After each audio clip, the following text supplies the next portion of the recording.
Hello guys, good afternoon. Good afternoon po sa lahat ng ating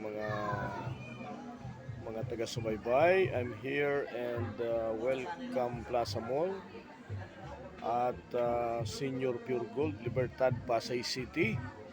I'm JB, Pastor JB at JB Wellness Blind Massage. Ayun, good afternoon po sa lahat ng ating mga taga-subaybay.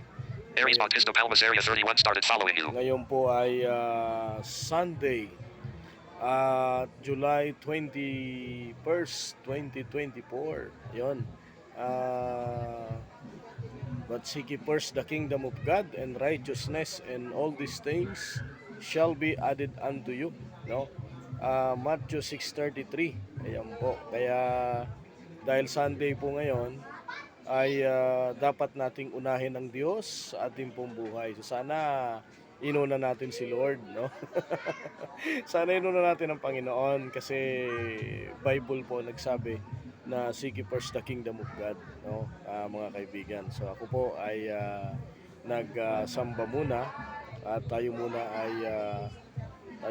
ay nanalangin sa Panginoon, nagpasalamat sa mga kabutihan at kahabagan ng Diyos. So, tayo muna ay nagpuri, no? Nagpasalamat sa dakilang Diyos sa kanyang dakilang biyaya. Ayan, di ba? At yan yung napaka-importante.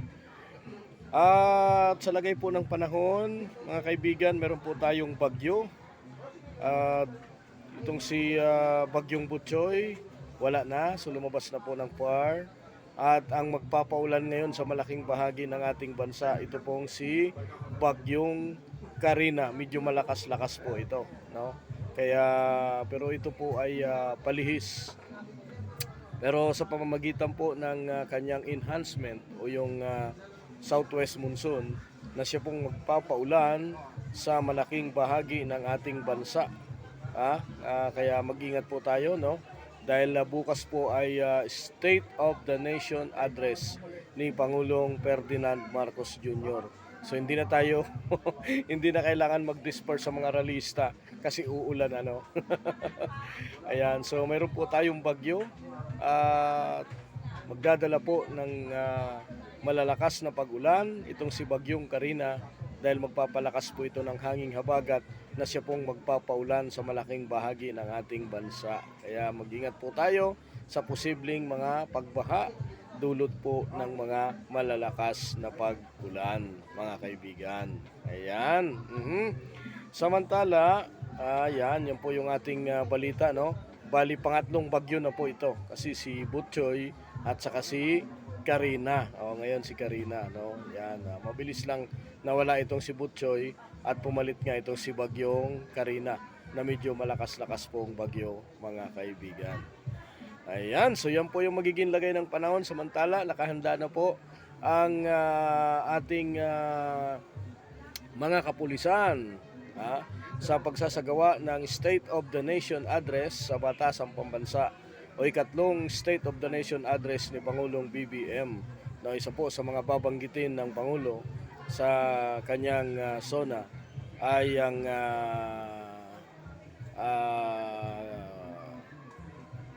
problema sa West Philippine Sea. Yun po yung ating pong inaabangan at ang paglago ng ating ekonomiya. Yan po isa sa mga babanggitin ng Pangulo na in-expect po natin yan bukas, no? Sa kanyang ikatlong State of the Nation address. So sabi nga, may mga nagtatanong, may mga nagawa po ba ang Pangulo? Marami naman po, no? Marami naman pong accomplishment ang Pangulo. Kagaya nga po ng pagpapaluwag ng ekonomiya sa loob ng kanyang 2 taong termino dahil dumaan tayo sa pandemic, ay lumuwag po ang ekonomiya. So isa lang po ang hindi nare-resolba ngayon ng Pangulo, ito pong drugs, no? Pero alam nyo po ay kailangan nating ipag-pray ang ating pong bansa, no? Mga leader ng ating bansa na dapat po nating ipanalangin. So marami tayong maririnig mga promises, kung ito ba'y natupad at hindi. So malalaman po natin yan sa ikatlong State of the Nation address ni Pangulong Ferdinand Marcos Jr. Samantala, inilatag po ang seguridad sa batasang pambansa, katuwang po ang Philippine National Police, ang AFP, ang Bureau of Fire Protection, MMDA at iba pang mga may kinalaman sa seguridad, no? Kasi maigpit po itong zona dahil po magsasagawa o inasaan po ang magsasagawa ng mga aktibidad ang iba't ibang grupo. Ito man po ay militanting grupo or kontra sa pamamahala ng Pangulo or pabor sa pamumuno ng Pangulo. So inaasahan po ang mga militanting grupo magsasagawa ng iba't ibang mga kilos protesta diyan po sa batasang pangbansa, no, mga kaibigan. So tabayanan po natin kung ano po yung mga magiging kaganapan, no, sa mangyayari po bukas, mga kapatid. So sabi ko nga ay you need to pray, no? Kailangan nating ipanalangin ang bansa natin. Kailangan nating palakasin ang panalangin kasi alam niyo po yung mga nagaganap, ito po ay tradisyon, no? Bawat zona, kung sino mang pangulo ang dumadaan, ay nagiging tradisyon na po yung mga pagsasagawa ng iba't ibang mga rally. So ano po yung kanilang pinag-iingay, no? Iba't iba pong mga kahilingan yan, mga kaibigan, no? Hilingin po natin yung mapayapa na San Conduct Toll zona. 77 Pensa Face Wasang Nawasang and Broken Heart. Hilingin natin yung mapayapang kilos ng mga kung anumang mga grupo yung magsasagawa ng mga kilos protestas. Hindi ho natin pwedeng harangan yan kasi tayo po isang malayang pamamahayag, mga kaibigan. But sabi ko nga, kahit anuman yung gawin natin, marami naman po ang nagagawa ng Pangulo, no? Ang bawat Pangulo, mga kaibigan, kahit sino pong mamuno sa bansa natin, kailangan natin silang tulungan, no? Ano po yung magagawang tulong natin? Hindi lang rally, no? Hindi lang mag-ingay, kung hindi kailangan nating makipag-cooperate sa anumang mga alituntunin ng ating pong pamahalaan. Kasi kahit sinong presidente, kapag hindi ho tayo nakiisa, useless, no? Hindi natin makakamit ang pagbabago. Kasi saan po nagpumula yung pagbabago? Sa atin din po, ng mga kaibigan. Magamat mayroon pong mga tinalagang leader ng bansa, pero tayo po ang isa sa mga mamumuno at mangunguna sa pagbabago. So, yan kaya isa po sa mga inaabangan natin kung ano ba yung mga na-achieve ng Pangulo, ano ba yung mga kanyang natupad at hindi pa nagawa at kasalukuyang gagawin pa lang sa kanyang mga susunod na termino, no? Kasi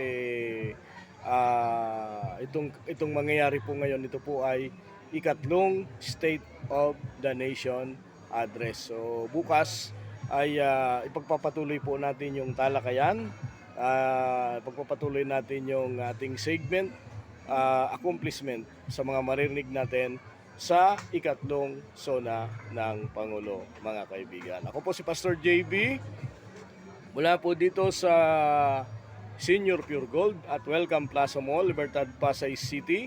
JB Wellness Blind Massage, halina't magpa-relax. Located at Senior Pure Gold at Libertad, Pasay City. Telephone number 0949-410-0259. Ulitin ko lang po, 0949-410-0259. Ang ating pong website ay makikita po, JB Wellness Blind Massage, mga kaibigan. Second floor at Senior Pure Gold, Welcome Plaza Mall, Libertad, Pasay City. Siyempre po, mas mainam gamitin ang Pauliniment. Pauliniment, ito po ay sigurado, garantisado, mga kaibigan. So, to God be the glory and pagpalain po tayo ng Panginoon. Sumuli po, sabi ko nga, wala po tayong the best, wala po tayong ibang magagawa. Ang the best prayer po sa ating country ay panalangin, no? Lalong-lalo na po sa mga leader ng ating bansa, kailangan nating ipanalangin and panalangin po natin ng isang mapayapang State of the Nation address ang ating pong masaksihan. So marami pong salamat, God bless all, and Happy Lord's Day.